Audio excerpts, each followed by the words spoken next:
तो everybody welcome back. आज की इस वीडियो में हम बात करेंगे evaluation of different skills in English. तो मतलब कि जो स्किल्स है ना उसका इवैल्यूएशन कैसे करेगा टीचर। तो क्योंकि जो हमारा लैंग्वेज है उसका असेस करना है तो हमें ये लिंग्विस्टिक स्किल्स जो है ना इसको इसके इर्द गिर्द ही हमारा क्या होगा, असेसमेंट होगा बच्चे का। तो कहने का मतलब है कि पहले तो लिसनिंग बच्चे की एक परफेक्शन में होनी चाहिए कि वो कितना एक्टिवली लिसन कर पाता है, उसको कितना समझ पाता है, कॉम्प्रीहेंड कर पाता है। तो लिसनिंग स्किल्स ऐसे डेवलप होगी। फिर स्पीकिंग मतलब कि वो बोल पाए, है ना। तो स्पीकिंग स्किल भी कैसे एक्टिविटीज़ के थ्रू क्या करता है टीचर इवेलुएट करने की कोशिश करता है। तो एक्टिविटीज़ ऐसी कौन सी होंगी। तो भाई कुछ टीचर को क्या करना है, बच्चे की लिसनिंग एबिलिटीज़ को क्या करना है, इन्हेंस करना है या फिर उसको वैल्यूएट करना है, असेस करना है। तो कैसे करेगा वो असेस। तो कुछ एक्टिविटीज़ हैं जैसे कि टीचर क्या करेगा, टीचर कुछ लाइन बोलेगा, ठीक है, कुछ क्वेश्चन बोलेगा और एक पेपर बच्चे को पकड़ा देगा। एक पेपर में कुछ चार उसके ऑप्शंस होंगे और वो पकड़ा देगा, ठीक है। तो एक वर्कशीट होगी जिसमें चार ऑप्शंस होंगे और टीचर एक क्वेश्चन बोलेगा वहाँ से और वो उनको क्या करना होगा, उन उनमें से एक वर्ड को चूज़ करना होगा। तो कहने का मतलब है कि यहाँ पे टीचर बोल रहा है कोई भी क्वेश्चन, तो उनको ध्यान से सुनना पड़ेगा वो क्वेश्चन, ठीक है। जब वो सुनेंगे उस क्वेश्चन को ध्यान से तो वो करेक्ट आंसर को टिक कर पाएंगे, नहीं तो वो नहीं कर पाएंगे। तो कहने का मतलब है कि लिसनिंग स्किल यहाँ पे उनकी एक्टिवली वो क्या कर रहे हैं, लिसन कर रहे हैं। टीचर कुछ भी क्वेश्चन बोलेगा, स्पीक बाय टीचर, तो उसमें क्या होगा, ऐसे चार ऑप्शंस दे दिए जाएंगे। बच्चा इसके माध्यम से क्या हो रहा है, वो सुन रहा है और सुन के वो क्या कर रहा है, इसमें से कोई एक ऑप्शन को चूज़ करेगा। तो ये पहली एक्टिविटी होगी। दूसरा कि टीचर ने क्या किया, नंबर ऑफ सेंटेंस लिख दिए एक पेज में और ये पेजेस बच्चों को बांट दिए। और फिर क्या करेगा, मतलब कि एक क्वेश्चन करेगा, फिर से टीचर एक सेंटेंस बोलेगा और उनको बोलेगा कि ये सेंटेंस किस सेंटेंस से मैच कर रहा है, सिमिलर सेंटेंस से किस किस सेंटेंस से ये मैच कर रहा है। तो कहने का मतलब है कि बच्चा जब तक वो सेंटेंस सुनेगा नहीं तो इससे वो मैचिंग कैसे कर पाएगा, नहीं कर पाएगा। तो कहने का मतलब है कि यहाँ पे भी टीचर क्या कर रहा है, ऐसी एक्टिविटी करवा रहा है सुनने की, ताकि उनकी जो लिसनिंग है वो इम्प्रूव हो। लिसनिंग सम रिकॉर्डिंग्स, जैसे कि टीचर ने कुछ ऑडियो सुनाई, है ना। लिसनिंग बोला कि इसको सुनो और एक पेज पकड़ाया जिसमें आंसर्स लिखे हैं उसके, ठीक है, और उस उनमें से चूज़ करना है किसी एक आंसर को। तो मतलब कि ऑडियो सुनवाई और उससे कोई टिक मार्क करना है। इस तरह से स्प्रेडशीट्स होती हैं। टीचर क्या करता है, इसका यूज़ करता है थ्रू विच द बच्चा कैन क्या करे, अपनी जो ऑडियो या फिर वो अपनी जो लिसनिंग स्किल है उसको एक्टिवली लिसन करे। ऐसे ही मतलब कि बहुत सारी एक्टिविटीज़ होती हैं, वर्कशीट्स होती हैं। 4 ऑप्शंस दे दिए, बच्चे को सिलेक्ट करना बताओ, बच्चे को सिमिलर वर्ड्स सिखाओ। ऐसे लिसनिंग के थ्रू टीचर बोल रहा है उसको सुन के उसको आंसर देना है। तो इस तरह से ये एवेल्युएशन कर सकते हैं। ये तो हमने पहले भी पढ़ा था। स्पीकिंग स्किल को कैसे हम बढ़ा सकते हैं। स्पीकिंग स्किल रोल प्ले से होती है, जैसे कि रोल्स दे दिए बच्चों को, एक ड्रामा है या फिर स्टोरी है या फिर प्रोज है, उसमें से कोई कुछ करेक्टर्स होते हैं, बच्चों को असाइन कर दो कि ये आप हो। अब इसको आपने क्या करना है, रोल प्ले करना है। एक तरीके का एक्टिविटी के माध्यम से बच्चा स्पीक कर पा रहा है, कुछ डायलॉग्स बोल पा रहा है। ग्रुप डिस्कशन करवाओ बच्चों से, एक के बाद दूसरा, दूसरे के बाद तीसरा, ऐसे डिस्कस करवाओ, ऑर्गेनाइज करवाना पड़ता है, ठीक है।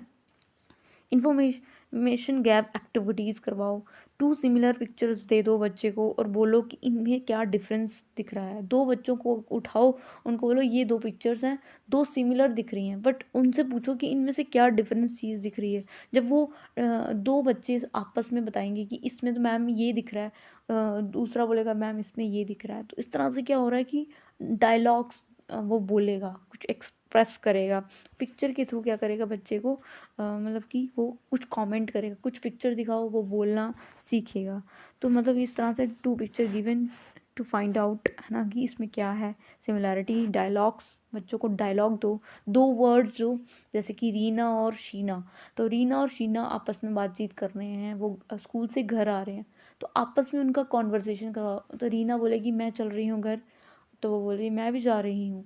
तो इस तरह से क्या है, बच्चों के अंदर डायलॉग, एक तरीके का वो डायलॉग बोलेंगे तो उससे भी उनकी जो स्पीकिंग स्किल है वो असेस की जा सकती है।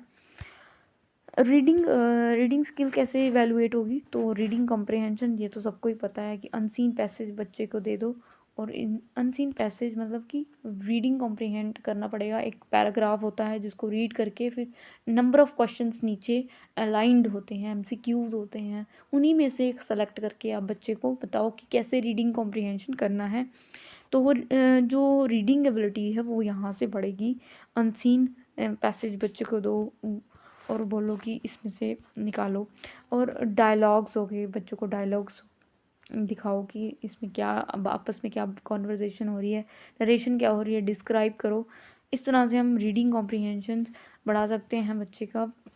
Number of questions reading comprehension के नीचे दिए होते हैं, जैसे कि ये रीडिंग पैराग्राफ है तो इसके नीचे कुछ क्वेश्चंस दिए होते हैं, तो इसी में से हमें सेलेक्ट करके वर्ड्स इसमें लिखने होते हैं। तो रीडिंग कॉम्प्रिहेंशन वो होता है जिसमें फ्लैश कार्ड्स, ये जो रीडिंग कॉम्प्रिहेंशन छोटे बच्चे नहीं कर सकते, इसलिए उनके लिए फ्लैश कार्ड्स दो, फ्लैश कार्ड्स में कलर करके दो, है ना।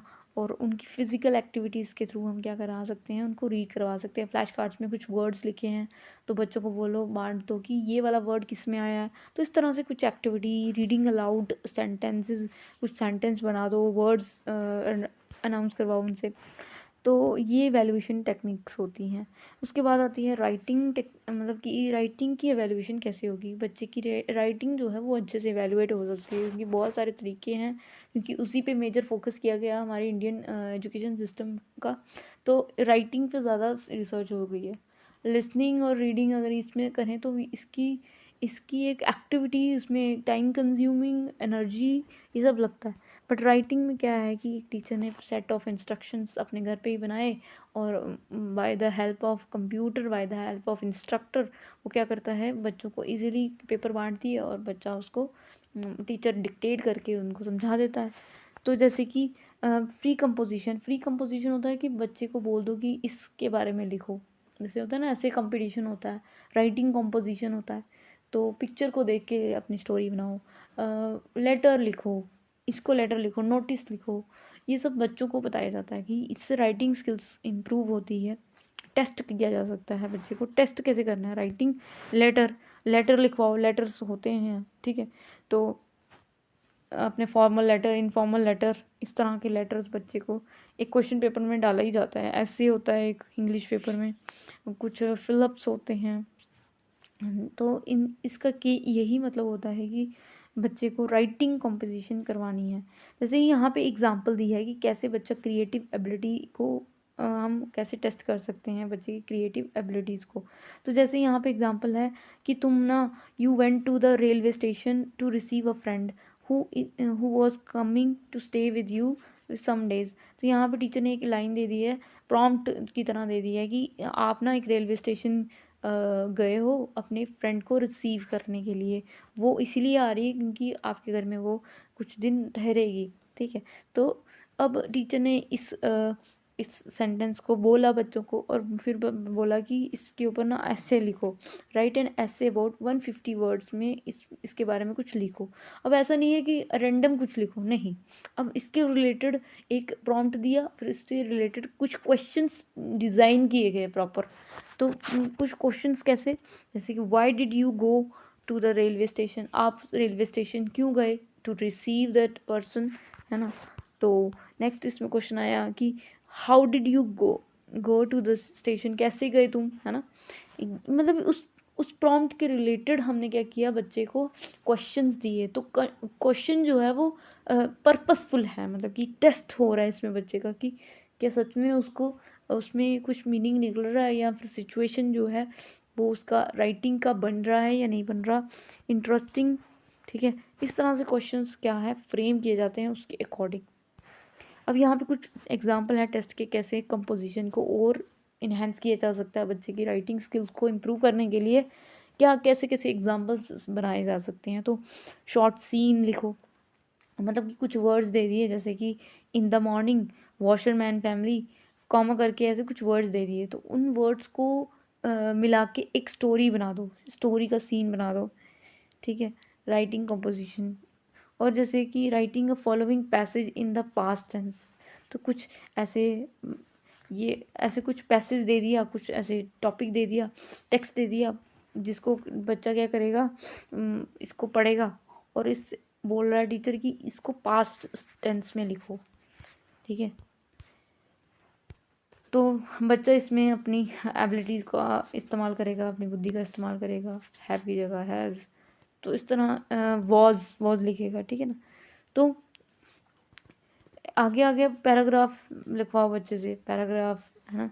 पैराग्राफ कैसे, कुछ ये दिए हुए वर्ड्स, कुछ वर्ड्स दे दिए, उनका इस्तेमाल करो उसमें। कुछ मिसिंग वर्ड्स होते हैं, डायलॉग्स, जैसे कि रीना और रोज़ी हो गया, इसको कीवर्ड मान लो, रीना और रोज़ी के बीच में बातचीत चल रही है, इसके बीच में डायलॉग्स करवाओ। और कोई भी डायलॉग्स हो सकता है, जैसे कि रीना बात कर रही है महात्मा गांधी, तो रोज़ी बोलती है उनका जन्म 2 अक्टूबर को ऐसे हुआ था। और इस तरह से क्या हो रहा है कि आपस में डायलॉग की वजह से क्या हो रहा है, उनकी राइटिंग स्किल्स का, मतलब कि आपकी जो टेस्ट है कॉम्पोजिशन का, वो बढ़ रहा है। स्टोरी लिखने को बोलो कि स्टोरी लिखो, कुछ वर्ड्स आपको दिए गए हैं, उनमें से कुछ स्टोरी एक्सर्ट करो। ये कुछ एग्जाम्पल्स हैं, ठीक है। अब ये तो हमने बात की कि कंपोजिशन बच्चे की कैसे इंक्रीज हो सकती है। कंपोजिशन मतलब कि स्टोरी लिखना, पैराग्राफ से कुछ वर्ड्स दिए गए हैं, उसके रिलेटेड आपने जोड़ जोड़ के क्या करना है, उसको स्टोरी बनानी है। पास्ट टेंस में लिखो, या फिर उन्हीं वर्ड्स को यूज़ करते हुए हमने क्या करना है, मैनिपुलेट करके अपनी स्टोरी बनानी है, अपने कुछ वर्ड्स ऐड करने हैं, तो इसको बोलते हैं कंपोजिशन। दूसरा आता है वोकैबलरी को कैसे चेक करेंगे, वोकैबलरी बच्चे की बढ़ रही है नहीं बढ़ रही है, हम कैसे चेक करेंगे। तो कुछ ऐसी एक्सरसाइजेज होती हैं जो कि हेल्प करती हैं टीचर को कि वोकैबलरी को टेस्ट कर सकता है। तो पर्टिकुलर जैसे कि मीनिंग ऑफ द वर्ड्स कैसे चेक करना है, फ्रेजेस, बच्चे को फ्रेजेस दो, है ना, कुछ फ्रेजेस दो कि सिमिलर फ्रेजेस को एक साइड करो, सिमिलर मीनिंग को एक साइड करो। जैसे कि कुछ वर्ड्स होते हैं, यूज़ ऑफ द वर्ड, और कैसे हम वर्ड का इस्तेमाल, वर्ड को कैसे हम सेंटेंस के अंदर लगाते हैं, उसको हमने बच्चों को सिखाना है। फिर उसके बाद तो बच्चे की जो वोकैबलरी है, हाउ टू इवेलुएट वोकैबलरी। तो वोकैबलरी टेस्ट वो टेस्ट होते हैं जिसमें बच्चे की नॉलेज ऑफ वोकैबलरी कि कितना बच्चे को वोकैबलरी का नॉलेज है, तो वो चेक होता है ना। Are require master during the particular session, teacher कितना मतलब कि वोकैबलरी का जो है उसको टेस्ट कर सकता है। तो वोकैबलरी का टेस्ट कैसे करेगा टीचर, तो सबसे पहले तो वोकैब मीनिंग वर्ड्स, ठीक है, meaning of the words, word का मीनिंग बच्चे को पता होना चाहिए। फ्रेजेस को मतलब समझ में आना चाहिए ये फ्रेज है। Use of the word, word का कैसे यूज़ करेगा किसी भी फ्रेजेस में, फ्रेजेस को कनेक्ट करके वर्ड का इस्तेमाल करना। वर्ड बिल्डिंग, मतलब कि वर्ड को कैसे बिल्ड कर सकता है, डिफरेंट डिफरेंट वर्ड्स होंगे तो उसको कैसे लिख सकता है। वर्ड में जो स्पेलिंग है, स्पेल उसका सही तो आ रहा है नहीं आ रहा है, और उसको जो वो प्रोनाउंस कर रहा है वैसा ही लिखेगा वो। तो जैसे प्रोनाउंसिएशन चेक करना बच्चे का कि वो प्रोनाउंसिएशन कैसे कर रहा है। तो अब हम यहाँ पे मीनिंग ऑफ द वर्ड्स और फ्रेजेस के बारे में जानेंगे। तो वर्ड होता है कोई भी शब्द कि बच्चे को बताना कि बहुत सारे वर्ड्स दे दिए, बहुत सारे मतलब ब्लैक बोर्ड का यूज़ करते हुए टीचर ने क्या किया, बहुत सारे वर्ड्स लिखे, ठीक है, वो वर्ड्स लिखे और बोला कि भाई कुछ वर्ड्स, इसमें जो वर्ड्स हैं वो सिमिलर हैं, तो बताइए कौन कौन से वर्ड जो हैं वो सिमिलर में आते हैं, तो लिखो। जैसे मैंने लिखा यहाँ पे एप्पल, ईट, तो ईट, ईट मतलब एप्पल, मतलब कि हम कोई भी एप्पल को खाते हैं, पीते नहीं। तो वैसे ही ड्रिंक जो है वो वाटर के साथ आएगा। ऐसे वर्ड्स, डिफरेंट डिफरेंट वर्ड्स दे देगा टीचर, और क्या करेगा, बोलेगा कि सिमिलर पेयर बनाओ, है ना। मीनिंग पता कर सकते हैं कि वर्ड का मीनिंग उनको कितना आता है, ठीक है, ये हो गया। दूसरा, ऐसे वर्ड्स, रैंडम वर्ड्स दे दो जिसमें मतलब कि अपोजिट हों, एक दूसरे के अपोजिट हों। तो बच्चे से पूछना है कि इनमें से अपोजिट वर्ड कौन कौन से हैं।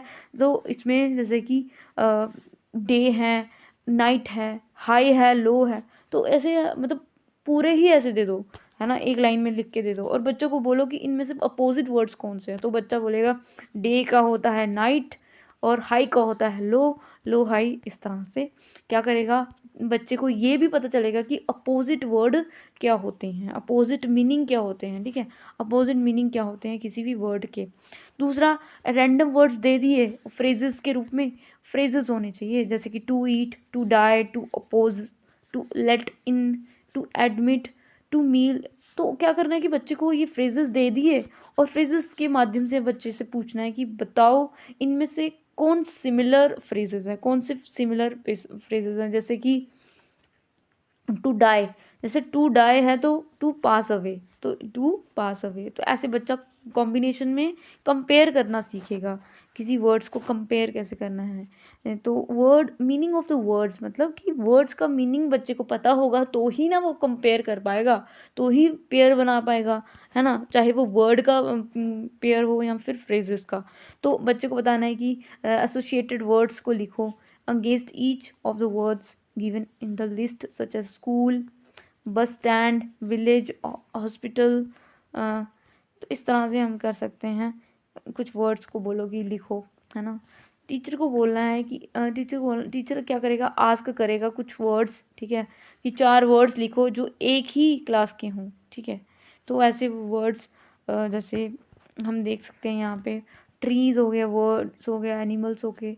तो ये जो इस्तेमाल कर रहा है ना टीचर, वर्ड्स के थ्रू हम क्या कर रहे हैं, बच्चे की मीनिंग का पता लगा रहे हैं कि उसको कितना मीनिंग पता है, और साथ में पता लग रहा है कि वो कितना उसको समझ पा रहा है, कितना उसको पेयर कर पा रहा है। तो उसकी एबिलिटीज़ यहाँ से इन्हेंस करेंगे, meaning of the words and phrases.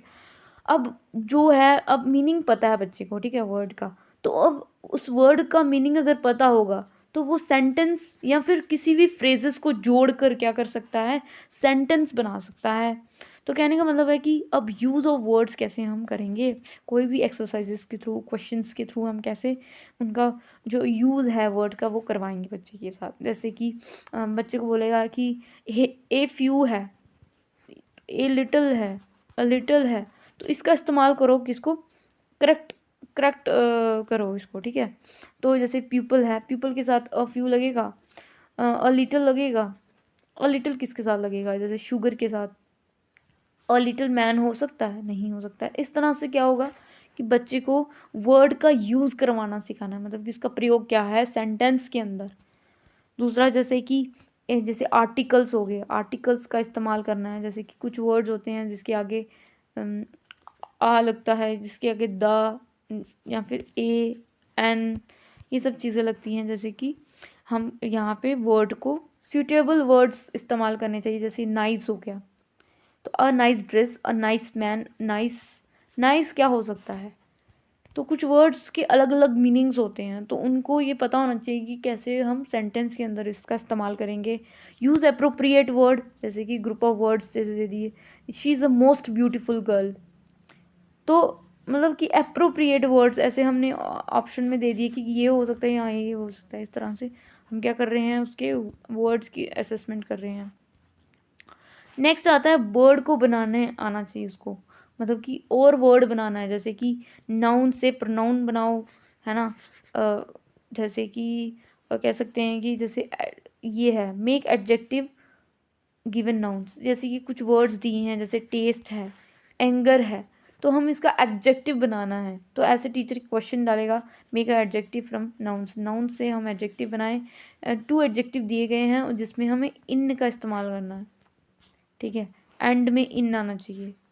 तो जैसे कि वाई, आईवी, इश, अल, ये सब एडजेक्टिव्स होते हैं। एडजेक्टिव का भी थोड़ा हम ऐसे लिख सकते हैं। मेक वर्ब फॉर्म, जैसे कि डार्क की वर्ब फॉर्म क्या होगी। इस तरह से हम वर्ड को बनाना सिखा सकते हैं, ठीक है।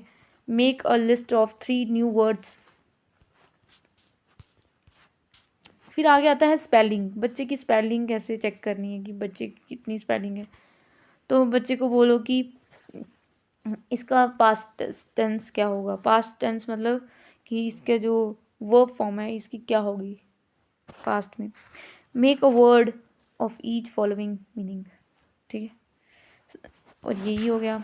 इसके बाद पंचुएट, मतलब कि पंचुएशन मार्क्स कहाँ से आएंगे, कैसे, कौन सा वर्ड कैपिटल लेटर में आएगा, कहाँ पे फुल स्टॉप आएगा, कहाँ पे क्वेश्चन मार्क आएगा, कहाँ पे ये आएगा, इंटरजेक्शन आएगा। इस तरह से हम क्या कर सकते हैं, पंचुएशन भी चेक कर सकते हैं बच्चे की। तो बच्चे को बोलो कि ये पैराग्राफ है, इसमें से इसको पंचुएट करना सीखो, ठीक है। ये हो गया हमारा। आगे हमारा आता है evaluation of structure. Evaluation of structure मतलब कि स्ट्रक्चर को इवेलुएट करना है, स्ट्रक्चर को हम क्या कर रहे हैं, इवेलुएट करने की कोशिश कर रहे हैं। तो बच्चे का स्ट्रक्चर मतलब कि वो सेंटेंस जो लिख रहा है उसमें सब्जेक्ट वर्ब ऑब्जेक्ट कैसे हम चेक कर सकते हैं। तो स्ट्रक्चर टेस्ट वो टेस्ट होते हैं जिसमें बच्चे की स्ट्रक्चर की नॉलेज चेक की जाती है, सेंटेंस की, पैटर्न्स की। पैटर्न्स कैसा है वो लिख रहा है, सेंटेंस कैसे लिख रहा है, इस तरह से, ठीक है। राइट टू से फॉर्म कर सकते हैं। जैसे कि यहाँ पे एक सेंटेंस दिया है फिलिप्स में कि टेंस लिखो, तो जैसे Gita dash to Delhi yesterday, तो यस्टरडे आया ना, तो यस्टरडे को देख के हम कौन सी वर्ब लगाएंगे, यहाँ पे कौन सा वर्ब फॉर्म लगाएंगे कि हो चुका है जो, ठीक है। हैज़ भी नहीं आएगा, वेंट भी नहीं आएगा, हैड गॉन आएगा ना। इस तरह से हम इस फिलिप्स के थ्रू हम टेंस का पता लगा रहे हैं, सेंटेंस इसकी वर्ब कहाँ पे आएगी, सब्जेक्ट कहाँ पे आएगा। कंप्लीट द फॉलोइंग सेंटेंस, जैसे कि ऑल दैट ग्लिटर्स, ऑब्जेक्ट क्या आएगा इसका, wall quickly, sorry walk quickly, जल्दी जल्दी चलो क्योंकि हमें जाना है, दूर हो गया, लेट हो गया।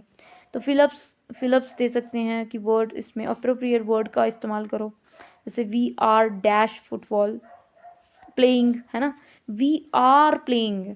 हम क्या कर रहे हैं कि यहाँ पे बच्चे की वो स्ट्रक्चर चेक कर रहे हैं कि कैसे हम बच्चे का स्ट्रक्चर चेक कर सकते हैं। तो अगर हमें उसको सिखाया होगा स्ट्रक्चर की सब्जेक्ट वर्ब ऑब्जेक्ट इस तरह से आता है, तो हम उसका इजीली एक्सेस कर सकते हैं बच्चे की। जैसे यहाँ पे क्वेश्चन है कि make a question from the following answers begin with the word bracket, ठीक है। तो ही लाइक्स एप्पल, तो हमें क्या करना है कि इसमें से जो ब्रैकेट में दिया गया है ना, इसका इस्तेमाल करना है इस सेंटेंस को बनाने में। तो बिगिनिंग में लिखना है इसको, ठीक है, जो ब्रैकेट में दिया है। तो इस तरह से does he like apples, does he like apples. तो हम क्या कर सकते हैं, जो आंसर्स दिए हैं उससे क्वेश्चंस भी बच्चे को बनवा सकते हैं, उससे चेक करवा सकते हैं। Change the following sentence into negative, जैसे कि ये वो कुछ सेंटेंस है, उसको हमें नेगेटिव में चेंज करना है। नेगेटिव कैसे चेंज करेंगे, जैसे कि girl are dancing, girl are not dancing, ठीक है। इस तरह से टैग क्वेश्चंस होते हैं, ठीक है। चेंज द वॉइस होते हैं, ये तो हमें भी आते हैं, है ना। चेंज द वॉइस करो, कुछ सेंटेंस दे दिए उसको वॉइस में चेंज करना है, नरेशन में चेंज करना है, टेंस में चेंज करना है, नेगेटिव सेंटेंस में चेंज करना है। कुछ दो सेंटेंस दे दिए हैं, उसको ज्वाइन करके दिखाओ कि कैसे हम ज्वाइन करेंगे। तो ज्वाइनिंग करने में हमें क्या पता चलता है, वो होता है कंजक्शन के बारे में पता चलता है, कंजक्शन क्या कैसे हम इस्तेमाल करेंगे, प्रीपोजिशन कहाँ यूज़ होती है। तो ये कुछ एक्सरसाइजेस होते हैं, वर्ड्स होते हैं, इससे एक्सेस कर सकते हैं बच्चे की स्ट्रक्चर सेंटेंस कैसे बन पा रहा है या नहीं। जैसे यहाँ पे write a following sentence in a plural, तो प्लूरल में लिखो, सिंगुलर प्लूरल ये सब चेक करना, है ना। बच्चे को ये भी बताना चाहिए कि कैसे सेंटेंस लिखे जाते हैं, स्ट्रक्चर क्या होता है, वर्ड कहाँ पे अप्रोप्रिएट आएगा, कहाँ पे ये सूट करेगा, है ना। तो ये होता है हमारा सेंटेंस को चेक करना। तो अभी तक हमने जो क्या किया, मतलब कि एक तरीके का राइटिंग स्किल्स को बच्चे की डेवलप करने की कोशिश कर रहे हैं। तो राइटिंग स्किल्स जो है वो हमारी कैसे बढ़ती है, तो पहला तो हमने यही देखा कि कंपोजिशन के थ्रू हम क्या करते हैं, बच्चों की चेकिंग करते हैं कि कितना वो कंपोजिट कर सकता है, कोई भी क्रिएट कर सकता है अपनी क्रिएटिव माइंडसेट का इस्तेमाल करके। कुछ वर्ड्स दे दिए, कुछ डायलॉग के थ्रू हमने क्या करना है, बच्चे को राइटिंग स्किल्स पढ़ा सकते हैं। फिर या फिर कुछ वर्ड्स दे दिए, उनको बोलते हैं कि भाई इनका मिला के एक स्टोरी बनाओ। या फिर हम वोकेबलरी को कैसे चेक करेंगे, तो मीनिंग बच्चे का पता लगाने के लिए हम पेयर ऑफ वर्ड्स दे देते हैं कि इसको पेयर करके दिखाओ।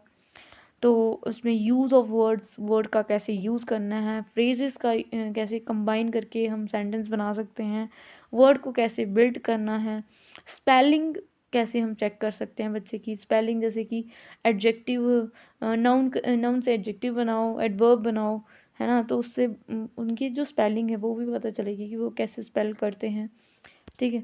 तो ये कुछ तरीके होते हैं जिसके थ्रू टीचर क्या करता है, टेस्ट लेता है राइटिंग स्किल्स का, structure, evaluation of structure, sentence pattern, word order, ये सब चीज़ें चेक होती हैं, चाहे वो वॉइसेस का, ग्रामर का हम ज़्यादातर इस्तेमाल करते हैं, ठीक है। तो ये आई होप कुछ आपको समझ में आया होगा कि कैसे असेसमेंट कैसे किया जाता है, कि डिफरेंट स्किल्स होती हैं इंग्लिश में, तो कैसे हम इसको असेस कर सकते हैं बच्चे की, चाहे वो लिसनिंग स्किल हो। तो देखिए लिसनिंग स्किल, स्पीकिंग स्किल और रीडिंग स्किल इतनी ज़्यादा, मतलब रीडिंग स्किल भी कहीं ना कहीं बच्चे की हो जाती है, बट हम देखें तो लिसनिंग और राइटिंग, जो लिसनिंग और स्पीकिंग है वो इतनी ज़्यादा इवेलुएट नहीं होती। राइटिंग पे देखिए कितने ज़्यादा हमारे पास ऑप्शंस हैं कि फ्रेजेस का, पंचुएशन का, हम सब चेक कर रहे हैं, ठीक है। तो I hope you will get some clue from here, so I hope, bye bye and